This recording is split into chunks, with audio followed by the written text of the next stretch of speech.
All right, folks. We're going to do a little video here to explain some of the things about factions, the benefits, a little bit of strategy, some basics about factions as used on the ThrownAlive Minecraft server, and probably just about every other faction server for Minecraft out there. Um, to begin with, uh, every player starts with a faction power, okay? Whether you're in a faction or not, you have faction power. Every player has it as soon as they get on the server. The way to see that is to type /F space power. So all of your faction commands also are /F space whatever. So in my case here, you see that I have um, this number here is the power number, and then I have a max power, okay? And that's my total potential power that I could have. It'll always just be 10, and that's true for everybody, okay? My actual power that I would be bringing to a faction is 10 at this point until I die. Now, if I die, I lose faction power. I think our server is set to take 3 or 4, I'm not sure. But one mistake I see people making is that when they die, they get angry, they log out, and their faction power stays the same, leaving their faction vulnerable to having land claimed and stuff taken. You want to stay online because staying online in the game, you regen your faction power, and I think that we have it set to where you regen one faction or two faction power points per 10 minutes. So we've got it set pretty quick. I think we've set it a little hotter than the default that faction starts out with. So when you die, this number goes down. When you stay logged in, this number goes back up to 10. Okay, and this is the number that is important in factions, because when I join a faction, like let's look at a faction here, like survivors. Let's say we looked at our power. It was /F power. Let's look at a faction's information. We do the command for that is F show. Okay, so F show survivors, right? And we'll be able to see that there's one member of this faction. That's why they only have a possible total of 10, because it's just this one guy. Now, if he had another member, this would go up to 20. If he brought in a third member, that would go up to 30. Okay, this would be whatever the total of all of their personal power is, and this is how much land the faction has claimed for it. Okay, this is how much whoever has privileges to claim for this faction has claimed. Now, the important part about factions and power and land, a lot of people think that uh, being able to claim another faction's land is contingent upon having more power than that faction. That's not the case. That's a common misconception, and it also ends up, being kind of catastrophic for some folks, because they don't understand that the ability to keep land from being claimed is directly related to these two numbers right here, your power and your land, okay? Your power number has to be greater than your land number. Think of power almost as like a currency or a credit to buy land with, okay? You don't actually spend it, but you have to have the power to cover the land, okay? So in this person's case, they have 4 claimed. They would have to have at least 4 power to keep that land. And no matter how much power another faction has, they can never claim that land so long as this faction here has enough power to keep their land. Now, if this power number goes to 3, let's say this guy dies a few times and his power, his faction power, goes below 4, then however many points below the power that this land is, that's how many land chunks can be claimed from this faction. So if this guy went down to 3, let's say, in power, you would have 1 point of land that could be claimed from this faction. So 1 chunk of land could be claimed from this faction. So if that doesn't make sense, leave a question in the comment, and I'll be happy to try to explain it to you. But that should be explanatory, I think, sufficiently for this, is that you have to have enough power to cover the land, right? And when you're out raiding, or if you're curious about your own, faction's power and land relationship, you just type F show, and that will show you your own faction's power and land, right? I'm not in a faction, so it comes up as wilderness at this point. But if someone were in a faction, they typed that, it would show them their own faction's power and land. If I wanted to look at another faction, like say I'm out raiding or something, then I would just type in that faction's name with an F show, and I could see their power and land, and I'll get into that in a minute here. Additionally, let's kind of get into how we would do that. Well, we would do that with the fmap command. That's going to show us where all the claimed parts are for factions. Okay, here in the spawn area, everything's claimed for spawn as a war zone or a safe zone. We're in safe zone, so your fmap is going to tell you, give you a description of where you're at. Okay, if you're in safe zone, if you're in wilderness, if you're in another faction's territory, it's going to say so right here. These also right here are the coordinates. These green numbers are the coordinates for the chunk that you are standing on. And each one of these characters down in this grid matrix, each one of those corresponds to a chunk in the whole Minecraft map. So each one of these characters corresponds to a chunk in the map. The yellow plus signs are a safe zone. The red plus signs are a war zone. These gray dashes represent wilderness, claimable, buildable wilderness. All right, let's get out and take a look at, well, first of all, let's talk about what a chunk is briefly. We know what a block is. A block is, these single blocks that can be placed or destroyed, okay? Well, a chunk is 16 of these by 16. That's all a chunk is. 16 by 16 blocks, right? And the whole map is made up of those. The whole Minecraft map is made up of chunks. And that's what we're looking at when we're looking at this map. Each one of these things corresponds to, each one of these characters corresponds to a 16 by 16 block area or chunk in the map. So I'm going to go out and look at some areas that have actual faction activity and people claiming, and give you a little bit of expansion on fmap here. We use the fmap. That gives us a single snapshot of where we're standing, right? But if we were out raiding or looking for something in particular, whatever, we could type fmap on, and it would leave the map on, and it would update every time we move on to a new chunk.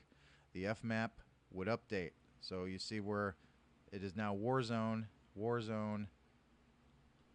Every time I move into a new chunk, now I'm on wilderness. Okay, the blue plus sign represents me, or in your case, you. Okay, right now we're on a gray dash. That is wilderness. Okay, behind us is the red war zone that we left, and now in front of us we have a few of these, foreign characters, right? If we want to know who owns these all correspond to factions that have claimed land. Okay, the claimed land by these factions. Like for instance, this plus sign character represents land that is claimed by the rebels. There is a key down here that tells us which character corresponds to which faction. So in this case, the plus sign corresponds to rebels. Lang is a faction. Backslash is his, or whatever their how the fmap is indicating them. So we know that this chunk over here is owned by the faction Lang. The question mark here that we see in the matrix down in the key shows us that belongs to Hellboys, the faction Hellboys. So and then over here we see Memo Heister. All these different forward slashes all belong to Memo Heister, right? And if we were out about raiding and wanting to look for factions that were vulnerable to having land claimed, we could we would use this system to identify who was weak. And I'm sorry, I'm trying to speak an F show. So we do an F show on Memo Heister, let's say, because we think Memo Heister's got a lot of stuff over there. Maybe they've got some valuables, and maybe they're vulnerable to be claimed. And here, we do an F show on Memo Heister, /F show Memo Heister, and faction name Memo Heister. Here's their description. Their invitation to join is closed, which is good because some factions actually leave that open and they end up with people they don't know in their faction that come in and grief them and steal from them. These are the numbers we're interested in right here, land and power, okay? Max power just shows us there's 6 members of the faction because we divide 60 by 10 because we know each member gets 10, right? 60 divided by 10 is 6, so we know there's 6 members. They're all offline. If any were online, they'd be right here in the online section, but they're all offline right now. And the interesting thing here is they have a total maximum of 60 power points, but they only have 30 power points. That means that some of them have died a few times, logged off, not really cared or known about the, how faction power works, and that they need to stay logged into the game for their faction power to regen. The land they have claimed is 29. That's awfully close to 30. So as soon as one of these guys logs in, if one of them dies, this is going to go down to 27 or 26, this power number, leaving 3 or 4 of their, or 2 or 3 of their land vulnerable for claiming. Because their number here, the power, will go below the land number. So that's not a good scenario. If I were out raiding and I saw one of these guys come online, I might antagonize them or something to try to get them into a situation where they might end up dead. And then I might be able to claim their stuff, okay? But anyway, to create a faction, we need to have a faction to be able to claim land. So let's get into that a little bit. The command to create a faction is /F create.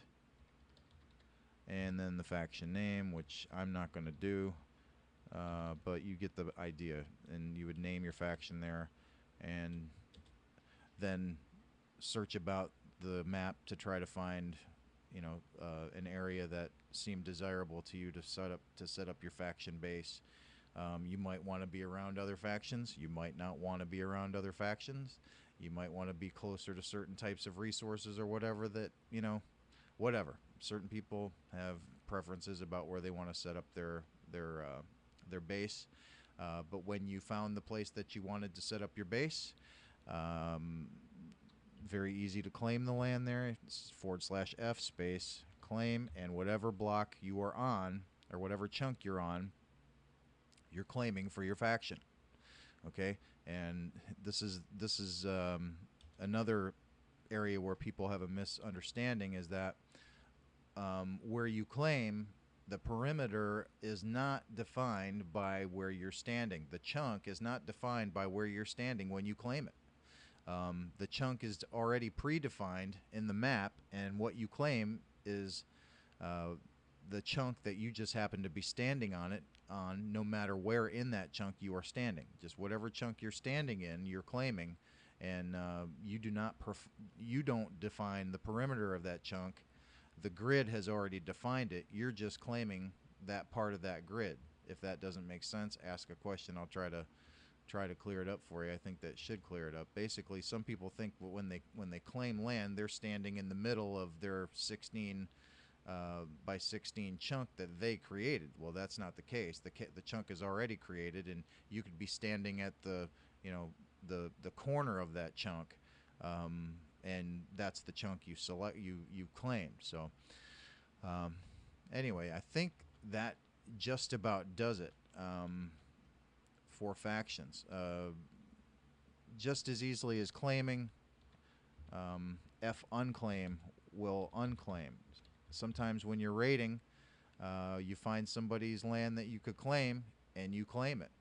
You don't want to have unneeded land claimed out there taking up your power points, eating up your power points needlessly. So you'd want to claim the land of an opponent, unclaim it back to wilderness, and then you could still build on it or destroy it or whatever you're going to do. Dig in it, get the chests are all unprotected at that point. But that helps protect you from two things: A, using up power points needlessly, and B, exposing yourself as the guy who griefed their place. Because let's say you can't claim a hunk of somebody's land, a chunk of somebody's land, and you're in the middle of griefing them, and they log in, and you got to get out of there real quick, and you still have that land claimed for your in your faction's name. Even though you got out of there real quick, they still know what faction it was that claimed that land. So for the sake, unless some people don't want to be anonymous when they do that. Some people don't care, but at any rate, you should care that you've left unnecessarily claimed land eating up your PowerPoints, somewhere, unless you plan on going back and unclaiming later. So if it's me, I claim it, then unclaim it pretty much just as fast, and then get to work a griefing and a stealing. Anyway, hope that helps. If you have any questions, leave them in the comments, and hope to see you online.